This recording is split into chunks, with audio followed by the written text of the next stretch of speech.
नमस्कार दोस्तों, XUV 700 को खरीद के मुझे अब 1 साल हो चुका है। पिछले अप्रैल के ही 2 तारीख को मैंने इसे खरीदा, तो आज जब मैं ये वीडियो शूट कर रहा हूँ तो अप्रैल 2 ही है। मेरे व्हीकल ने ऑलरेडी 20,632 किलोमीटर कवर किए हैं और मैं 20,000 की सर्विस भी करा चुका हूँ। और इस वीडियो में मैं मेरे पूरे 1 साल का एक्सपीरियंस आपके साथ शेयर करने वाला हूँ। दोस्तों, मैंने इस व्हीकल को जिस ऑन रोड प्राइस पे खरीदा था उससे लगभग 3 लाख रुपए से इसकी प्राइस बढ़ गई है। आप में से बहुत से लोग कंफ्यूज होंगे कि इस सेगमेंट में हम किस व्हीकल को चूज करें, क्योंकि प्राइसेस तो सबकी ही बढ़ी है, लेकिन इस व्हीकल के फीचर लिस्ट में कोई भी एडिशन नहीं हुए हैं। ऑलरेडी मैंने जब इस व्हीकल को खरीदा था तब इस व्हीकल के जो डिजाइन फ्लॉज मुझे लगे उसके बारे में मैं एक डिटेल्ड वीडियो बना चुका हूँ। वो अगर आपने नहीं देखा है तो यहाँ ऊपर दी गई लिंक में आप उस वीडियो को देख सकते हैं। तो दोस्तों, इस व्हीकल में जो भी डिजाइन फ्लॉज थे उसमें से एक भी रेक्टिफाई नहीं किया गया है। मुझे काफी उम्मीद थी कि महिंद्रा हमें एटलीस्ट एक्सेसरीज के मदद से उसमें से कुछ फ्लॉज को सॉल्व करने में मदद करेगा, लेकिन ऐसे नहीं हुआ है। अभी जो व्हीकल्स डिलीवर हो रही है वो ऑलरेडी हमारे आने वाले लेटेस्ट इमिशन स्टैंडर्ड्स को सरपास करती है, लेकिन डिजाइन के मामले में कोई भी चेंज नहीं किया गया है। तो दोस्तों, ये वीडियो शायद थोड़ा बड़ा हो सकता है, लेकिन अगर आपको काफी सारा इन हैंड एक्सपीरियंस जानना है तो इस वीडियो को एंड तक देखिए। मैंने महिंद्रा XUV 700 के काफी सारे शॉर्ट्स भी बनाए हैं और मेरे जो मेन वीडियो पे भी जो क्वेश्चंस आते हैं मैं ट्राई करूंगा कि उन सारे ही क्वेश्चंस का मैं इस वीडियो में जवाब दूं। तो दोस्तों, मैं ये वीडियो बाहर शूट कर रहा हूँ, हो सकता है थोड़े व्हीकल्स का आवाज आए, तो प्लीज उसके लिए मुझे क्षमा कर दीजिए। तो सबसे पहला जो क्वेश्चन मुझे पूछा जाता है वो ये है कि आपका जो कलर है ये मिडनाइट ब्लैक कलर है, तो क्या आपने इसके लिए PPF या सिरेमिक किसी भी प्रकार की कोटिंग की है? तो मेरा जवाब है नहीं, और इन सब की आपको कोई ज़रूरत नहीं है। आजकल आप सोशल मीडिया पे देखें तो 1-1 लाख के PPF और सिरेमिक कोटिंग को इस तरह से बेचा जा रहा है जैसे 1 लाख की कोई वैल्यू ही नहीं है, और ये चीज़ आपको एब्सोल्युटली नेसेसरी नहीं है। आप मेरी व्हीकल देख ही सकते हैं, ये ऑलरेडी 1 साल पुरानी है और 20,000 किलोमीटर से ज़्यादा चल चुकी है, जिसमें मिक्स्ड हाईवे और सिटी ड्राइविंग रहा है। और मेरे पास और 3 व्हीकल्स हैं। मैंने किसी भी व्हीकल पे कभी भी सिरेमिक या PPF नहीं किया है। अगर आपको PPF लगाना ही है तो आप बस इन मिरर्स को लगा सकते हो, ताकि ये मिरर्स कहीं अगर डैश हो जाए तो वो डैमेज ना हो।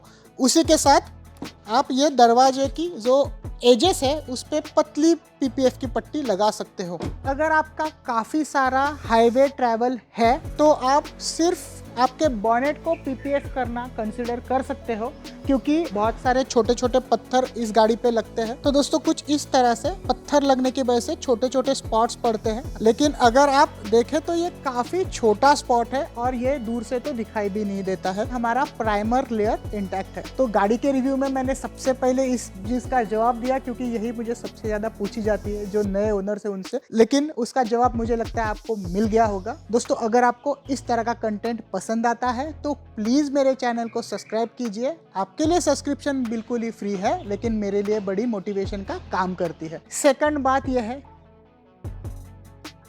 कि क्या मेरे व्हीकल में सस्पेंशन प्रॉब्लम आया है।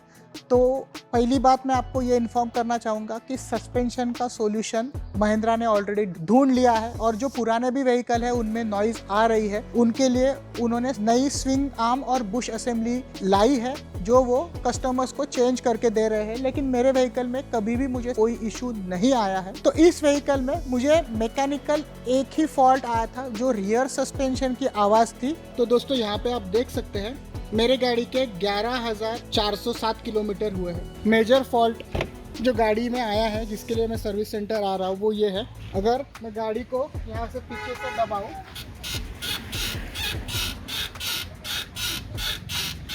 तो आप सुन सकते हैं कितनी खतरनाक सस्पेंशन से नॉइज आ रही है। वो प्रॉब्लम को भी महिंद्रा के शोरूम ने मेरी पहली ही विजिट में चंद घंटों में सॉल्व करके मुझे दिया था, तो वो छोड़ के मुझे कोई प्रॉब्लम नहीं आई है। लेकिन इस गाड़ी के सॉफ्टवेयर ने मुझे बहुत बार परेशान किया है। मैं इस व्हीकल का पहले भी रिव्यू बनाने वाला था, लेकिन हाल ही में मेरे व्हीकल के जो पीछे के सिक्वेंशियल इंडिकेटर्स है इन्हें इंस्टॉल किया गया है, और इन्हें इंस्टॉल करने के लिए मेरी ये पूरी ही 4 लाइट्स की असेंबली को बदला गया। ये इंस्टॉलेशन के टाइम पे ही मेरे व्हीकल में सॉफ्टवेयर अपग्रेड भी की गई थी, तो इसलिए मुझे इस रिव्यू को थोड़ा लेट निकालना पड़ा और मैं खुश हूँ कि मैंने ऐसे किया, क्योंकि इस लेटेस्ट अपग्रेड के बाद भी बहुत सारी प्रॉब्लम्स आई है।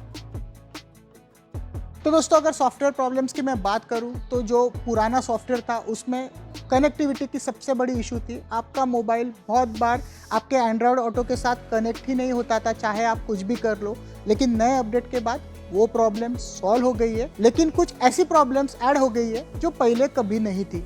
जैसे कि हमारे 360 डिग्री कैमरे का अटकना, जो सिस्टम है वो हैंग हो गया है। डिस्प्ले सब दिख रहा है लेकिन ना आरपीएम शो कर रहा है। 360 डिग्री कैमरा है वो हैंग हो चुका है। तो मेरी व्हीकल यहाँ पे आप देख सकते हैं हिल रही है, लेकिन 360 कैमरा उधर ही शो कर रहा है। तो ये टोटली हैंग हो चुका है। ऐसे माइनर बग्स अभी भी बहुत सारे हैं जो पहले नहीं थे सिस्टम में, तो उन्होंने कुछ बग्स फिक्स किए हैं और नए इंट्रोड्यूस कर दिए हैं। कभी कभार ड्राइवर साइड का डिस्प्ले बूट होने में टाइम लेता है। हमारा सेंटर कंसोल चालू हो जाता है लेकिन ड्राइवर कंसोल नहीं होता है, कभी कभी उल्टा हो जाता है। ये देखिए, मेरा 360 डिग्री कैमरा चालू है और main driver console totally blank है। अगर मैं अब 360 डिग्री कैमरा बंद करता हूँ तो सेंटर कंसोल में तो डिस्प्ले आ रहा है, लेकिन ड्राइवर कंसोल टोटली डार्क है और ये अभी चालू हुआ इतनी देर बाद। तो ये जो सारे दिक्कतें हैं वो इस अपडेट के बाद आई है, मुझे इसके पहले उन्हें कभी फेस करना नहीं पड़ा। तो जो एंड्रॉयड ऑटो वाली दिक्कत भी थी, एंड्रॉयड ऑटो चालू है और मैं यहाँ पे एसी को एडजस्ट करूँ तो हमें कुछ भी नहीं दिखता है। बेसिकली यहाँ पे ऐसे स्क्वायर आते हैं जो हमें टेम्परेचर दिखाते हैं। गाड़ी बंद करूँ तो आप देख सकते हैं वो आएंगे, ये देखिए। तो ये जो स्क्वायर्स है ये नॉर्मल आने चाहिए लेकिन वो आते नहीं है। 100 में से सिर्फ 4-5 बार ही चलता है, मैक्सिमम टाइम्स वो फेल ही होता है, तो वो भी इशू वैसे ही बरकरार है। तो सॉफ्टवेयर रिलेटेड प्रॉब्लम्स गाड़ी में अनफॉर्चुनेटली रिलीज के 1 साल बाद भी है। और महिंद्रा की मैं कहूँगा जो सॉफ्टवेयर डेवलपमेंट है वो काफ़ी स्लो है। मेरी एक गैलेक्सी वॉच 4 क्लासिक है, तो ये एंड्रॉयड वॉच है, इसमें एड्रीनॉक्स का ऐप भी दिया है। तो ये जो ऐप है इसे अगर आप खोले तो इस तरह से अनऑथराइज प्लीज़ लॉगिन बोलता है।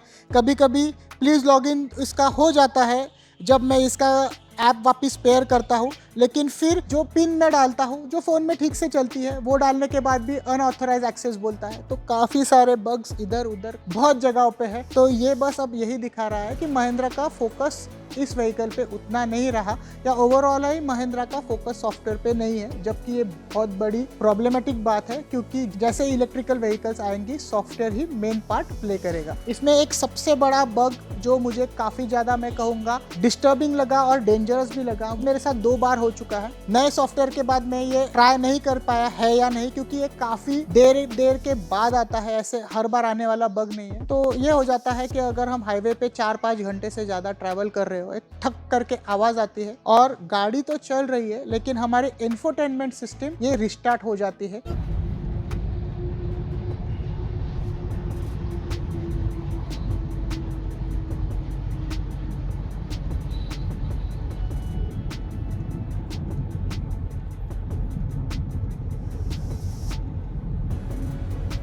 और एक बार ये रिस्टार्ट होना शुरू हो गई, ये कंटिन्यूसली रिस्टार्ट होती रहेगी जब तक आप व्हीकल को बंद नहीं करते हो और इसके बैटरी के निगेटिव टर्मिनल को 5 मिनट के लिए डिस्कनेक्ट नहीं करते हो, या फिर आपको व्हीकल को पार्क करके आधे 1 घंटे तक छोड़ देना पड़ेगा।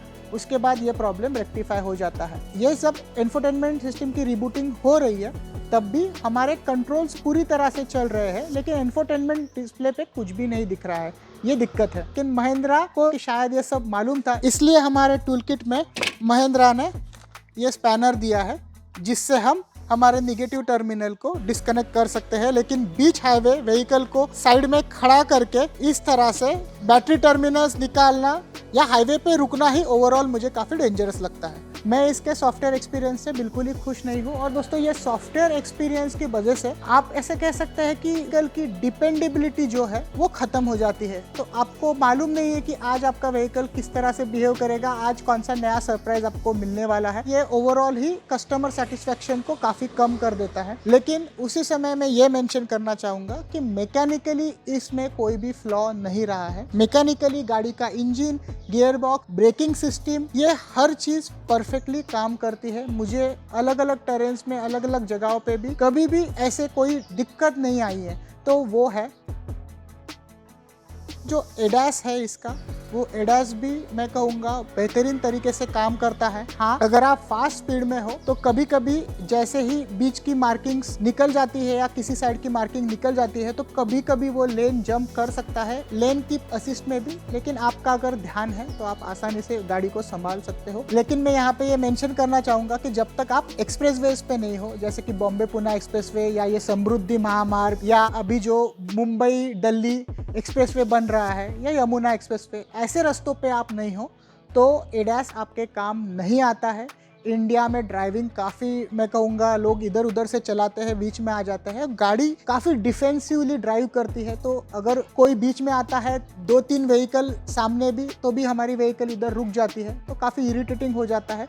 तो एडास आप नई गाड़ी लेने के बाद 2-3 बार ही इस्तेमाल करोगे, उसके बाद नहीं करोगे। लेकिन जो नए हाईवेज बन रहे हैं उनके लिए मैं कहूँगा काफ़ी गेम चेंजिंग है एडास टेक्नोलॉजी, और ये काफ़ी ठीक से काम करता है। तो मैं इस व्हीकल के लेन कीप असिस्ट और एडाप्टिव क्रूज कंट्रोल को नहीं इस्तेमाल करता हूँ, लेकिन मैं इसके ऑटोनोमस इमरजेंसी ब्रेकिंग को 1 साल से इस्तेमाल कर रहा हूँ। मैंने ऑनलाइन कंप्लेंट्स देखी है कि मेरे 5000-6000 किलोमीटर्स में ही ब्रेक लाइनर्स गए, तो ये सब मेरे साथ तो नहीं हुआ है। आपके ड्राइविंग स्टाइल पे डिपेंड करता है। पूरे ही टाइम ऑटोमेटिक ब्रेकिंग चालू होने के बाद भी 20,000 किलोमीटर की सर्विस में मेरे चारों फ्रंट 2 और पीछे के ब्रेक पैड्स को चेंज किया गया है। मेरी XV500 के 25,000 किलोमीटर तक ब्रेक पैड्स जाते थे, इसके ब्रेक पैड्स 20,000 किलोमीटर तक गए हैं। और अगर आपका हाईवे ड्राइविंग ज्यादा है तो आपके ब्रेक पैड्स और आगे तक चलेंगे। और ये ब्रेक पैड्स चेंज करने के लिए मुझे लगभग 20,000 रुपए का खर्चा आया।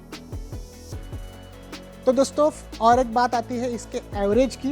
एवरेज के लिए मैं एक डिटेल वीडियो मैंने स्टार्टिंग में बनाया था, जिसमें मैंने tank to tank average test किया था, और उसमें लगभग 16 किलोमीटर हमें हाईवे पे एवरेज मिला था। वो वीडियो भी आप ऊपर यहाँ देख सकते हो। लेकिन ओवरऑल मैं कहूँगा इसका मुझे जो एवरेज मिला है वो 15-15.5 किलोमीटर पर लीटर ये मिक्स एवरेज मिला है।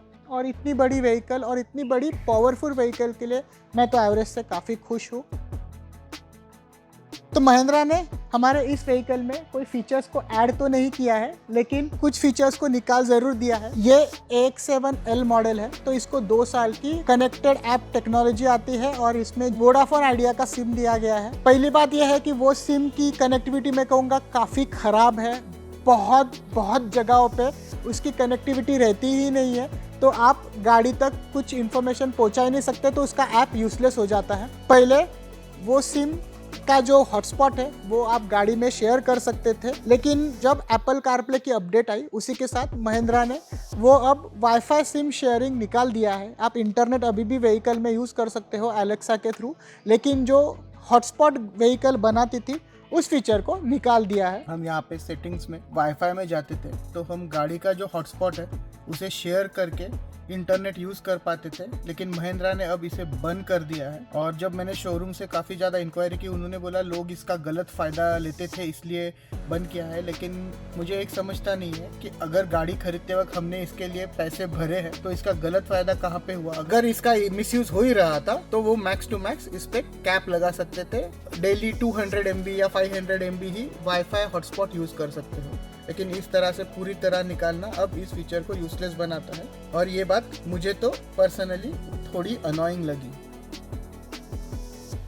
तो दोस्तों आप में से बहुत से लोगों को और एक डाउट ये आता है कि व्हाइट अपहोल्स्ट्री किस तरह से हैंडल होगी इंडियन वेदर में। मुझे इसमें कुछ इतनी ज़्यादा दिक्कत नहीं आई है। हाँ, थोड़े थोड़े मट्टी के दाग इधर उधर दिखते हैं, लेकिन उससे हम आसानी से गीले माइक्रोफाइबर से पोंछ दे तो वो निकल भी जाते हैं। तो एज सच अपहोल्स्ट्री वाइज कोई मुझे ज़्यादा दिक्कत फेस नहीं हुई है, और ये व्हाइट अपहोल्स्ट्री काफ़ी मैं कहूँगा अप मार्केट लगती है। व्हीकल में, और ओवरऑल जो व्हीकल का एजिंग है वो भी काफी अच्छा हुआ है। तो स्टार्टिंग में जब मैंने ये व्हीकल खरीदी थी तो ये जो हमारे स्टीयरिंग व्हील पे जो बटन्स दिए हैं और यहाँ पे ये पियानो ब्लैक फिनिश दिया है, उसके एजिंग के बारे में मुझे काफी डाउट्स थे, लेकिन आप देख सकते हैं कि बटन्स पे कोई स्क्रैचेस बिचेस नहीं आए हैं इसे कंटिन्यूअसली इस्तेमाल करने के बाद भी। सेम चीज आप इसके पैनल के मामले में नहीं कह सकते। पैनल पे माइक्रो स्क्रैचेस आ जाती है, लेकिन वो तो ठीक ही है, वो किसी भी पियानो ब्लैक फिनिश पे आने ही वाली है ओवरऑल। लेकिन एक साल के बाद भी जो इन बटन्स का वेयर एंड टेयर है वो काफी अच्छा है। इसकी जो स्क्रीन की विजिबिलिटी भी है और ब्राइटनेस है वो काफी अच्छी है, तो कितनी भी धूप हो आपको ये स्क्रीन या ड्राइवर साइड स्क्रीन देखने में कभी भी तकलीफ नहीं होती है। इसे काफी अच्छी तरह से डिजाइन किया है, लेकिन उसी समय ये जो उन्होंने मैनुअल ORVM दिया है, भले ही ये मैनुअल है लेकिन इसे एडजस्ट करने के बाद भी आपको क्लियरली व्यू नहीं मिलता है। नॉर्मल इस तरह से ये सेट किया है और अगर मैं इसे नाइट मोड में डालूं तो ये आधा ही सेट होता है। तो ना ये ऑटोमेटिक है और ना इसकी क्वालिटी एडिक्वेट है। इस व्हीकल की 360 डिग्री कैमरा की क्वालिटी बेहतरीन है और आप कोई भी व्यू देखे, चाहे फ्रंट व्यू देखे, चाहे बैक व्यू देखे या टायर्स के इधर का व्यू देखे, हर चीज की क्वालिटी काफी क्लियर और अच्छी है। तो ये फीचर इस बड़े व्हीकल को संभालने में काफी मदद करती है और हम इस बटन को दबा के कभी भी हमारे 360 डिग्री कैमरा को शुरू कर सकते हैं। तो अगर हम ट्रैफिक में भी है तो इसकी वजह से काफी ज्यादा सहूलियत हो जाती है। उसी के साथ दोस्तों, भले ही हमारे इस व्हीकल में वेंटिलेटेड सीट्स नहीं है, लेकिन जो इसका एयर कंडीशनिंग है ये मैं कहूँगा काफी अच्छी तरह से काम करता है। अगर आप रियर एयर कंडीशनिंग चालू भी नहीं करें तो भी आपकी कैबिन को ये काफी जल्दी ठंडा कर देता है। एयर कंडीशनिंग गाड़ी का काफी स्ट्रॉन्ग है। सेकंड रो में हमें ये सेंटर में यहाँ पे एयर कंडीशनिंग दी गई है। इसका परफॉर्मेंस काफी अच्छा है, एयर थ्रो भी काफी अच्छा आता है। ओवरऑल ये सेकंड रो को भी काफी अच्छी तरीके से ठंडा करता है। रियर में तो हमें डेडिकेटेड एसी ही दिया गया है, रियर में भी कूलिंग का कोई प्रॉब्लम नहीं आता है। तो कूलिंग वाइज कोई भी दिक्कत नहीं है। जो एक दिक्कत आती है, जो लाइट्स है, वो सेंटर में ये लास्ट लाइट दी गई है और पीछे पूरे ही बूट एरिया में कोई लाइट नहीं है। तो जब हम हमारा सामान इन सीट्स को फोल्ड करके रखते हैं, रात के टाइम में कुछ नहीं दिखाई देता है। अनफॉर्चुनेटली अगर आपको सामान में कुछ ढूंढना है तो आपको मोबाइल के लाइट का सहारा लेना पड़ता है। तो दोस्तों, इस व्हीकल को अगर आप 7 सीटर कंसीडर करके खरीद रहे हो तो मैं सजेस्ट करूंगा आप इसे ना खरीदें। सारी ही 7 सीट्स को खोल देते हैं तो हमारे पास बस इतनी सी जगह रहती है और इसमें किसी भी तरह का लगेज तो नहीं आ सकता। तो आप सिटी लिमिट्स में ही इसे इस्तेमाल कर सकते हो। पीछे की जो इसकी हेडरूम है वो काफी कम है, तो 5'6", 5'7" से अगर आपकी हाइट ज्यादा है तो आप पीछे आसानी से नहीं बैठ सकते। तो इन दोनों ही चीजों की वजह से मैं कहूँगा इस व्हीकल को बेस्ट इस्तेमाल करने का तरीका यह है कि आप इस तरह से दोनों सीट्स को फोल्ड करें और इतनी बड़ी बूट एरिया का मजा लें।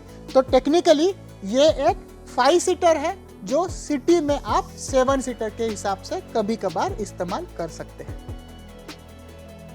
तो दोस्तों, गाड़ी की जो ऑडियो सिस्टम है मैं कहूँगा ये काफी बेहतरीन है। सोनी के स्पीकर्स है लेकिन आवाज टॉप क्वालिटी आती है। आप अगर इसका AX7L मॉडल लेते हो जो सारे स्पीकर सब वूफर के साथ आता है तो काफी जबरदस्त आवाज है। आप साउंड क्वालिटी से तो खुश होने वाले हो। लेकिन एक दिक्कत उसमें यह आती है कि वूफर यहाँ पे पीछे दिए जाने की वजह से जो पीछे बैठने वाले लोग हैं वो जब सिटी लिमिट्स में भी इसमें पीछे बैठते हैं तो उनको गाना सुनाई नहीं देता है, तो उन्हें काफी ज्यादा बीट्स भी म्यूजिक के साथ सुनाई देती है। तो ये एक दिक्कत जरूर है, लेकिन ये सीट्स कभी कभार इस्तेमाल होती है तो हम उसे पास कर सकते हैं।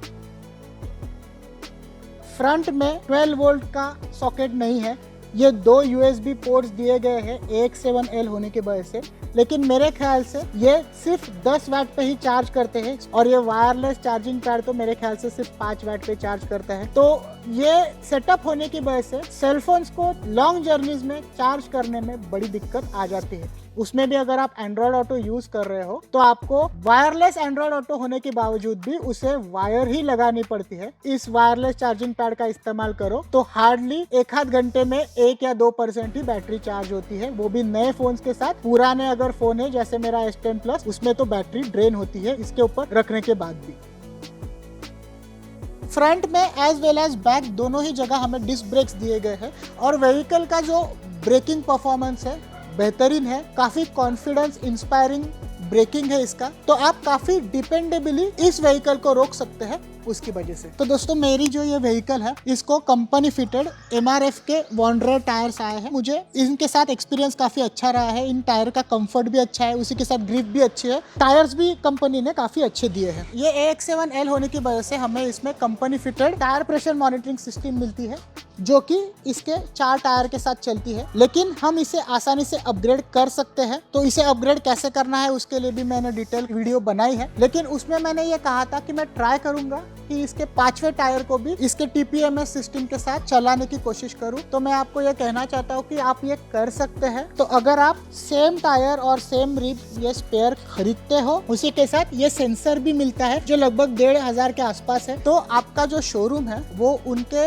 प्रोप्राइटरी सॉफ्टवेयर से 5वें टायर को भी आपके व्हीकल से पेयर कर सकता है। प्रोसीजर काफी सिंपल है, कुछ मेनू वाइज ही उनको जाना है और उधर ऑप्शन दिया है एनेबल 5th टायर का, उनको उसे ऑन करना पड़ता है। लेकिन इसके बाद आपके शोरूम को TPMS को मैन्युअल ही कॉन्फ़िगर करना पड़ेगा हर बार, ऑटो कॉन्फ़िगर नहीं चलेगा। मेरा शोरूम काफ़ी ज़्यादा हेल्पफुल है। तो ये भी एक बात आती है दोस्तों, जब आप महिंद्रा XUV700 कंसिडर कर रहे हो, आप सोचिए कि आपको शायद सर्विसिंग के बीच में एक आध विजिट एक्स्ट्रा लगाने की नौबत आ सकती है। तो आपका जो शोरूम है आपके सिटी में, उसका एक्सपीरियंस कैसा है और उनका ओवरऑल बिहेवियर कैसा है वो काफ़ी ज़्यादा मायने रखता है। तो आपको जनरली सिर्फ 4 टायर्स ही दिखते हैं, लेकिन जब आपके 5वें टायर में प्रेशर कम हो जाता है या आप उसमें हवा भर रहे हो तो आपको वो, तो ये पिछली जो इसकी कैविटी है जहाँ पे हमारा स्पेस सेवर रहता है, वहाँ पे आसानी से फुल साइज रिम भी स्टोर हो जाती है पूरे एयर प्रेशर के साथ, और ये कहीं भी घिसती नहीं है, ना इसकी कोई तकलीफ आती है। इस मामले में कोई दिक्कत नहीं है। तो आप में से बहुत से लोगों ने देखा होगा कि यहाँ पे क्या हुआ है, तो ट्रैफिक जहाँ पूरी तरह से रुक गया था वहाँ मैंने व्हीकल भी रोकी थी। एक भाई साहब सीधे आके मेरी गाड़ी से लड़ गए और ओवरऑल जो मेरे व्हीकल को डैमेज हुआ है ये थोड़े से स्कफ्स यहाँ पे हैं, बाकी किसी भी प्रकार का मुझे कोई डैमेज नहीं हुआ है। ये मेरी 20,000 सर्विस के जस्ट पहले ही हुआ था, तो मैंने उनको तब अंडर बॉडी भी चेक करने के लिए कही थी और उन्होंने कहा कि कोई प्रॉब्लम नहीं है, आपके व्हीकल को कुछ भी डैमेज नहीं हुआ है अंदर से। तो इसकी जो 5 स्टार रेटिंग है वो ये डिजर्व करता है। गाड़ी की टफनेस काफ़ी अच्छी है। तो दोस्तों इस व्हीकल के साथ सबसे बड़ी दिक्कत मेरी है, मैंने जितने भी मेरे दोस्तों से बात की जिनके पास XUV700 है उन सभी को है कि इसकी जो ये डोर सील है, ये डोर सील हमारी चैसी पे लगी हुई डोर सील से पैट होती है जब गाड़ी के इंजन के वाइब्रेशंस आते हैं और उसका एक डिस्टिंक्ट ऐसे आवाज़ कंटिन्यूसली आता है। तो ये आवाज़ मेरे व्हीकल के 6000 किलोमीटर होने के बाद ही शुरू हो गया था।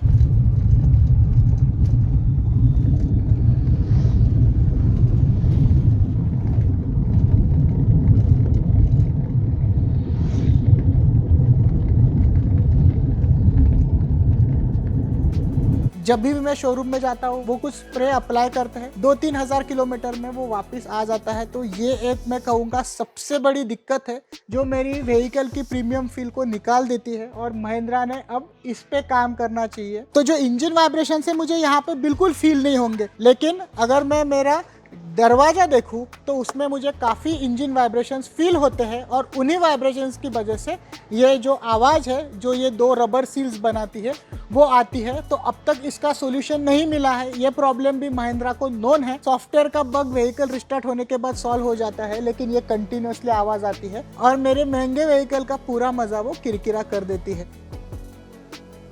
इंजन काफ़ी साइलेंट है, परफॉर्मेंस भी काफ़ी ज़बरदस्त है। इस गाड़ी के इंजन पावर की आपको कभी भी कमी नहीं महसूस होने वाली है। काफ़ी बेहतरीन इसका परफॉर्मेंस है, और महिंद्रा के व्हीकल्स की यही खासियत है, वो व्हीकल्स इस तरह से बनाती है कि वो काफ़ी अच्छी तरह से परफॉर्म करते हैं। ये मेरी AX7L होने के वजह से इसको ये मोटराइज हैंडल्स है। किसी भी डोर के हैंडल ने आज तक तकलीफ नहीं दी है, ना किसी भी डोर के हैंडल की अलाइनमेंट खराब हुई है। XUV700 में उन्होंने एक काफ़ी मर्सिडीज जैसी हमें सीट एडजस्टमेंट करने के लिए ये सेटिंग्स दी है, 3 मेमोरी फंक्शंस भी दी है। तो हमें ये जो 3 नंबर दिए हैं इन्हें 1 टच फीचर भी है, लेकिन बहुत से लोगों को वो पता नहीं है। तो ये बटन्स को आप दबा के रखें, नॉर्मली वो काम करते हैं, लेकिन अगर आप इसे इस तरह से 2 बार प्रेस करें तो इसे 1 टच फंक्शन भी दी गई है। बेसिकली 1 टच नहीं है, 2 टच फंक्शन है। तो अगर बटन को आप 2 बार दबाते हो तो आपकी सीट पूरी ही एडजस्ट होती है। दोस्तों इस गाड़ी की जो इंफोटेनमेंट सिस्टम है वो मैं प्रीडोमिनेंटली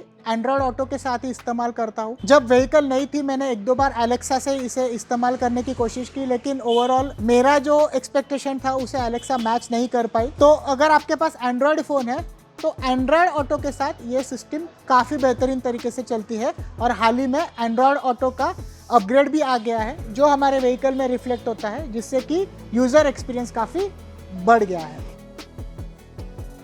तो दोस्तों और एक एस्पेक्ट आ जाता है गाड़ी का कंफर्ट। तो मैं कहूँगा इस गाड़ी का कंफर्ट इसका हाईलाइट है। आपका व्हीकल पेट्रोल है या डीजल है या ऑल व्हील ड्राइव है, उस पे ये थोड़ा डिफर करेगा, क्योंकि व्हीकल का वेट वेरी होता है, इसीलिए सस्पेंशन का फील थोड़ा डिफरेंट होगा। ये मेरी ऑल व्हील ड्राइव व्हीकल है। इसका जो कंफर्ट है काफी जबरदस्त सस्पेंशन है इसका। मेरे पास एक स्कोडा सुपर्ब भी है, तो मैं यहाँ तक कहूंगा कि ये एसयूवी होके भी मेरी स्कोडा सुपर्ब के सस्पेंशन कंफर्ट को मिमिक करती है। तो काफ़ी ज़बरदस्त इसका सस्पेंशन और ओवरऑल साउंड इंसुलेशन और कंफर्ट है। गाड़ी में रोल भी नहीं है, रोल काफ़ी कंटेंट है, आपको वो बोट लाइक फीलिंग कभी नहीं आती है इसमें। तो ये भी उन्होंने काफ़ी अच्छा किया है। तो ओवरऑल कंफर्ट के बारे में A1 व्हीकल है। ड्राइव फील के मामले में भी A1 है। टेक्नोलॉजी भी काफ़ी ज़बरदस्त दी है, बस इंफोटेनमेंट सिस्टम के अगर प्रॉब्लम सॉल्व करे तो जबरदस्त व्हीकल है। तो दोस्तों XUV 700 का जो ये लाइट सिग्नेचर है वो काफी खूबसूरत है। डिजाइन वाइज मैं कहूंगा कि इसका ओवरऑल ही लुक मुझे काफी पसंद आता है। लुक काफी सब्जेक्टिव है, लेकिन ये व्हीकल एक परफेक्ट बैलेंस है जो इसे मॉडर्न एज भी बनाती है, मस्कुलर भी बनाती है, उसी के साथ काफी बेहतरीन दिखने वाली व्हीकल भी बनाती है। इसके जो ये LED लाइट्स है उनका थ्रो भी मैं कहूंगा काफी अच्छा है। आपको रात में किसी भी तरह की कोई दिक्कत इन लाइट्स के साथ नहीं आती है। आप आसानी से सारा रास्ता क्लियर देख पाते हो। किसी भी लाइट अपग्रेड की जरूरत नहीं है। जो कंपनी फिटेड लाइट्स है वो काफी पावरफुल है, ये भी एक प्लस पॉइंट है गाड़ी का। लेकिन मैं यहाँ पे एक बात मेंशन करना चाहूंगा, जो एडाप्टिव हेडलाइट फंक्शन इन्होंने दी है जो एडास में है वो किसी भी काम में नहीं आती है। ये जो लाइट्स है ये पूरे ही अपर या डिपर में स्विच होते हैं। बीम फॉर्मेशन है जो काफी प्रीमियम व्हीकल्स में आता है, वो इसमें नहीं है। इंडिया में सामने से कंटिन्यूअसली हाई बीम लाइट्स चालू ही रहते हैं, भले ही 2 लेन हाईवे है। बहुत बार उस लेन का लाइट हमारे व्हीकल पे गिरता है और वो उसे सेंस कर लेती है और हमेशा ही हमारी व्हीकल की बीम को डिपर ही रखती है। तो एडाप्टिव लाइट काम नहीं करता है। तो ये भी मेरा एक्सपीरियंस रहा है। तो दोस्तों अगर हम पूरे ही मेरे एक्सपीरियंस को समराइज करना चाहें तो मैं मेरे डिसीजन को रिग्रेट नहीं कर रहा। अभी भी मैं इस व्हीकल से खुश हूँ, लेकिन जो सॉफ्टवेयर ने मेरा दिमाग खराब करके रखा है वो कहीं ना कहीं मेरे एक्सपीरियंस को कम कर रहा है, और महिंद्रा ने इस बात को समझ के इस पे काम करना अब काफ़ी ज़रूरी हो चुका है। तो इसके अगर हम सेगमेंट में देखें तो हमारे पास ऑप्शंस काफ़ी लिमिटेड है। एक नई सफारी है, नई हेक्टर है और XUV 700 है। नई सफारी में भले ही उन्होंने एडास लाया है, लेकिन उसका इम्प्लीमेंटेशन इस तरह से किया है कि वो मैं कहूँगा एडास सिर्फ नाम के लिए है, क्योंकि ऑटोनोमस इमरजेंसी ब्रेकिंग छोड़ के ना उसमें एडाप्टिव क्रूज कंट्रोल है, ना उसमें लेन कीप असिस्ट है। तो जो मेन फीचर्स है एडास की वो तो दी ही नहीं है। और अगर हम प्राइस कंपैरिजन करें तो इसकी 3 लाख से कीमत बढ़ने के बाद भी अब दोनों की प्राइसिंग ये एट पार है। अगर आप मुझे पूछेंगे उसी कीमत में हमें XUV 700 का ऑल व्हील ड्राइव वेरिएंट मिल जाता है, जबकि सफारी का हमें 2 व्हील ड्राइव ही वेरिएंट मिलता है। और अगर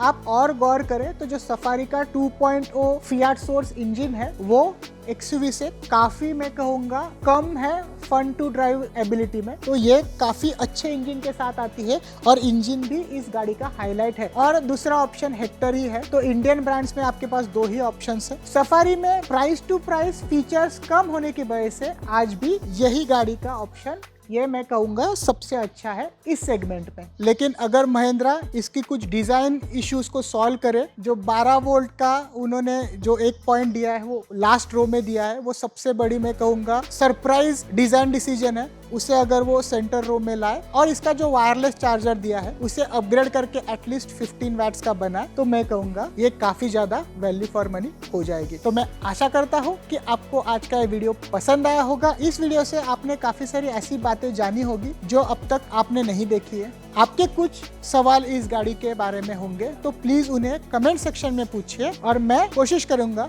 कि उन सारे सवालों के जवाब दूँ। इस वीडियो को लाइक कीजिए, आपके दोस्तों के साथ शेयर कीजिए। अगर आप चैनल पे नए हो तो चैनल को सब्सक्राइब जरूर करें और मेरी अगली इंटरेस्टिंग वीडियो मिस ना करने के लिए नोटिफिकेशन बेल आइकॉन भी जरूर क्लिक करें। तो अगली बार फिर मिलेंगे एक नए वीडियो के साथ। धन्यवाद।